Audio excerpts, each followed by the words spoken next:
Hello and welcome to Ohana Hobby Workshop. Today we're going to be going over the Mortal Realms miniatures and we're going to be going through step-by-step games essentially, and we're also going to be teaching at the same time.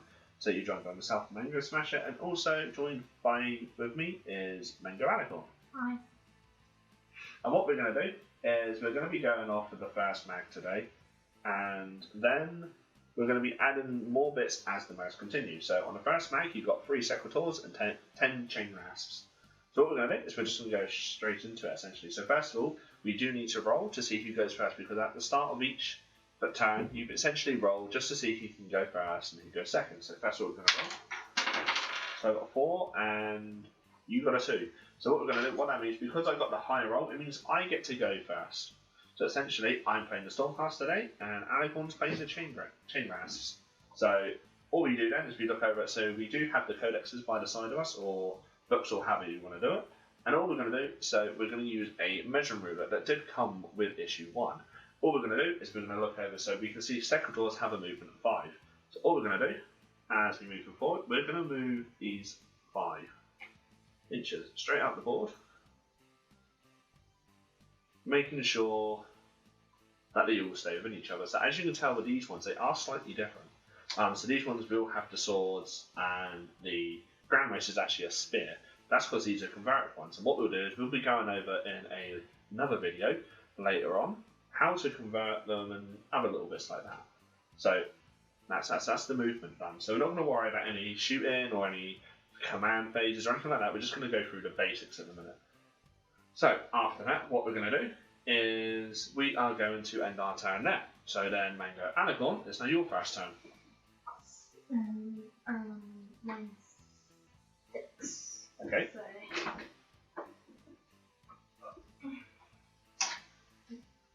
Yep. So another tip as well. So unfortunately, with how movements and stuff works, you need to make sure you're always outside of 3 inches.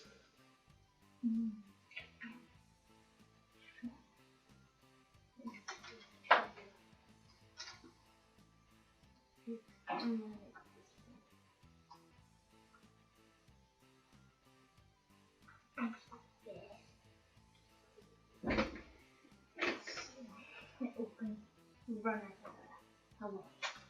We're running over too far.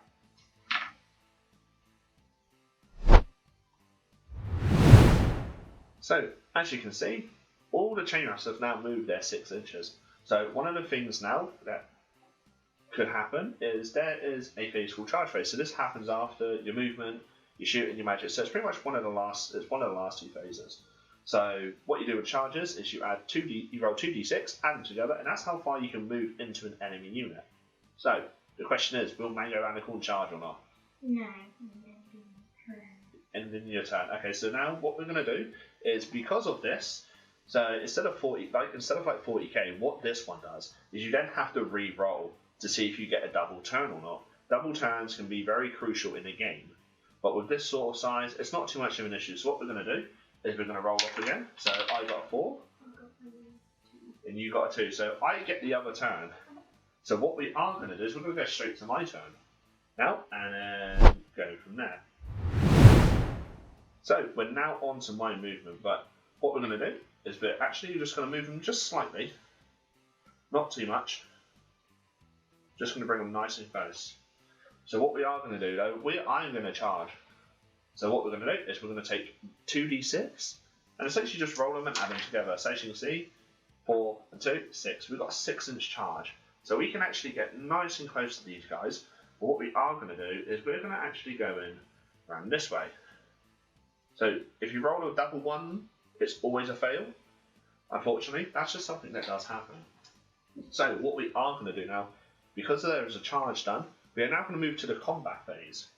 So what this is, we will look at our book. So as you people can see, the Secretors that I'm using have Tempest Blades. So 2 Tempest Blades and a Grand Mace. So my Grand Mace is actually on my leader, so I do benefit from that extra attack.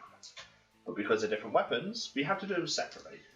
So first of all, we're going to go off with the 2 standard blades. So the way this works out, we look in our book. So the blades, we have 3 attacks, there is 2 there. So we get 6 in total if we add them up. So these are hitting on 3s. There is no rerolls, but it's time, but we'll cover that in a later episode. So we take out the ones that aren't a 3. We then roll them again to wound. So this, we need a 4 up. Unfortunately, only 1 hits and wounds. So what this will mean then is the Nighthawk, Chain Rasp, now need to make a save. So how we find about those saves if we still look in the book. So as we know, Chain Rasps have a 5+ save. So for Alicorn to save a model, she needs to roll a 5 or a 6. So she rolls a 5, so nothing dies. So that's quite good at this stage. But what we're going to do now is we're going to move on to my next attack. So I have a thing in there called a Great Mace. So this is something that's very unique to Secretors. It's essentially a buffed up weapon.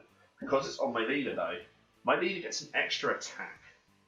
So what we are going to do is we're going to introduce one of the first special rules as well, to do with the Great Mace. So what this does is on a natural roll of a 6. So if I roll a plain old 6 without any buffs, I get to do an additional D3 hit. So what this would mean is you roll a dice. A 1, 2 is a 1, 3, 4 is a 2, 5, 6 is a 3. So what we are going to do is we're just going to go straight off the bat and we're just going to roll and see what happens. So unfortunately there are no 6s there, but we did miss one. So what we're going to do now is we've got 2 hits. So this is now a 3 again. So we need 3s this time, so there are 2 hits.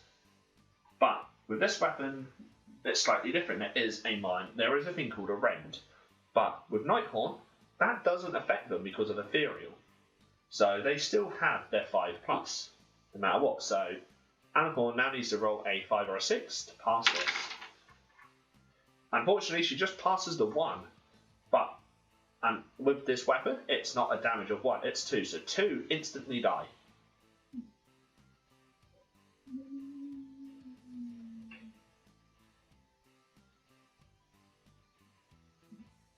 So, at the end of that phase, you would normally go to a leadership phase, but because the Nighthawk didn't lose enough to fail it and run away, they don't have to worry about it. So what we are going to do now is, because it's still the combat phase as well, we are going to do a thing called a piling. So this is something that any army can do. So basically any army that has a unit in combat, they can pile in essentially an extra 3-inch move. So what we're going to do is we're going to pile in a Nighthawk, and then we will see what it looks like after. And as you can see, the Nighthawk are all piled in now, so each one of those got in. So what we're going to do is we're now going to look at the War Scroll again. So how many attacks does a Chain Rasp get? They get 2. 2. So what we're going to do now is we work out from there how many are left. So as we know, there was 10 to start. Well, there's now 8 now because 2 have died. So that means Alicorn gets to throw 16 dice. So all we do is grab 16 dice.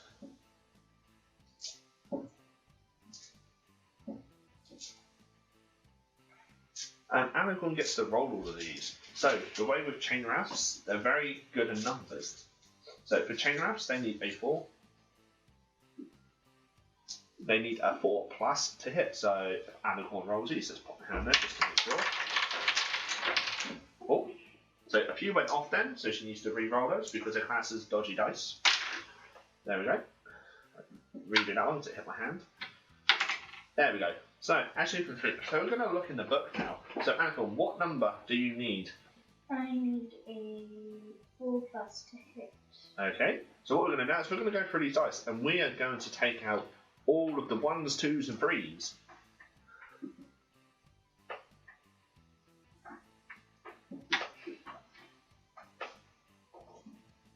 So as we can see, there's still quite a good amount, but now we need to wound. So we need to take all of these dice again, and Alicorn needs to roll them again. So let's, as always, hands back up to make sure. There we go. So unfortunately it is 4s again, so only 3 actually wound me. But what we do is we then go to our save. So as Stormcast, we have a 4+ save. Let's roll 2 items. So unfortunately I failed 2 of them. So unfortunately one Stormcast does die, and he bites the dust. So, that is the end of the Stormcast turn 2. We're going to go over to Nighthorn, and let's see what happens. And it is now the Nighthorn turn 2. So, unfortunately, because they are in combat, movement isn't a thing, unless they decide to fall back. But for this purpose, we're just going to stick in, and we'll explain those extra little rules as we go through the series. So, we're going to go straight to the combat part. So, Alicorn can pile in an extra 3 now again, because a piling happens every phase with combat. So what we're going to do is we're going to pile in 3 inches in and then see how it looks. And as you can see, there's not much movement that's been done, but they're just surrounded again. So what we're going to do is we're going to go straight to the combat now. So yet again, Alicorn will get another try. So this is another 16 dice again that we're going to get thrown at us as Stormcast. So all we need is 4s again. As always, let's put my hand there to make sure. So that is an okay roll, that average. But what we're going to do is we're just going to remove all of the ones that were not 4s. So we take out 1s, 2s, and 3s. So as you can see, there's still a decent amount of hits. But what we now need to do is we now need to wound. So Alicorn needs to roll these again. And we need 4s again. As always, hands up here. There we go. So only 2 failed this time. So I now need to make an armor save, essentially. So I have a 4+. And I passed 2, so unfortunately one of them does bite the dust. But now I get to retaliate, so I get to swing back. So as always, we swing back. And I've left my leader there because he has the damage, because that can do a lot more damage. So we get 3 attacks because he is the leader, and he does have the mace. And unfortunately, only one of them hit. So we're going to attack again, and 1 wound. So Alicorn needs to make a 4+ save, 5+ save, because of the Ethereal, and fails unfortunately. So 2 more bite the dust. And yet again, they're still not able to do any leadership at the minute. So what we're going to do is we're then going to do another roll off. So what this means is we then roll the dice again and see who gets first turn. Okay, so as you can see, getting double turns are really good at this point. So what that means is Alicorn gets to go first. So this is a double turn, what we call. So unfortunately, yet again, no movement's able to. So what we're going to do is we're just going to pile them in, and we're going to see how it looks after that. So as you can see, the Stormcast model is now pretty surrounded, but he's taken a lot out of them. So what we're going to do is we're going to go straight to attacks. So what this means is Alicorn now needs 12 dice instead of the whopping 16. And what this means is she gets to now throw 12 more at me. So as always, it's hitting on 4s and wounded on 4s. So we're just going to go straight into it. As always, going to put my hand up to make sure we don't have any overspill. So there we go. So we move all the 2s, 3s, and 1s. Right, and then as always, Alicorn needs to re-roll these 5 dice, and we're going to see what happens now. Oh, need to re-roll that one soon.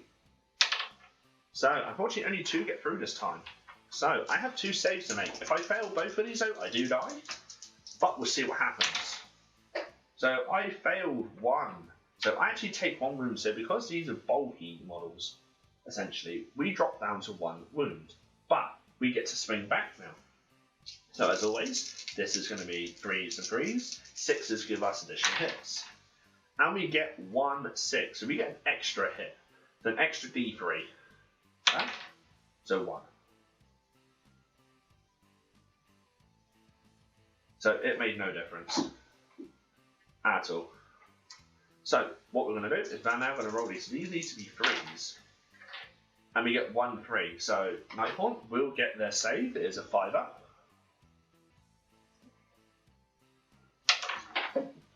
And then we need to re-roll because it went off the thing. Unfortunately fails, so 2 more Nighthorn do die. So, after that, we're going to go straight to the Stormcast turn. So, because of maybe, but we're just going to go straight to combat again, and we're going to start butchering these now. So, what we're going to do is we're now going to do some retaliation. So we've got 3. Unfortunately, 1 hit. Drop die, and then 3s again. Unfortunately, fails. So no damage there. So now the Nighthaunt gets to retaliate and swing back. And because more are going, there's only 8 attacks now. So as you can see, the armor's been done very, very smallly. And unfortunately, because of that roll, leave that one there.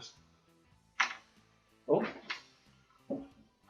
So another good tip as well, always try and use separate dice of wound counters. But for this purpose, just for today, we're going to just go for this nice crit. So unfortunately, only 1 of those actually hit. So we may survive this. So we need 4 again. Oh, do you want to read it?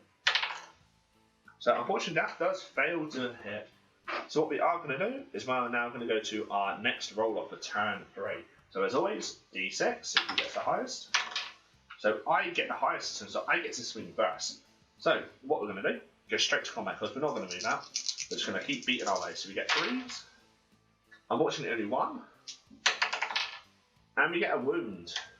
So you have 1 save to make, or 4, 5 plus, and you pass it. So what we get now is the Chain Rasp can now retaliate again. And only failing 3 this time. So a good average roll that is. So what we're now going to do is they're going to wound now on 4s. Let's see how many saves I have to do.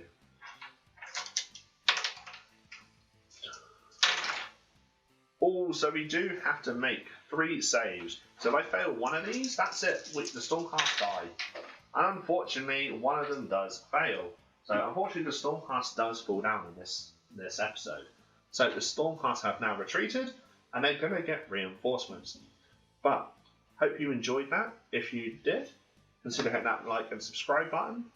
It will go a long way in the channel, and we will see you on the next Battle Report with Ohana Hobby Workshop.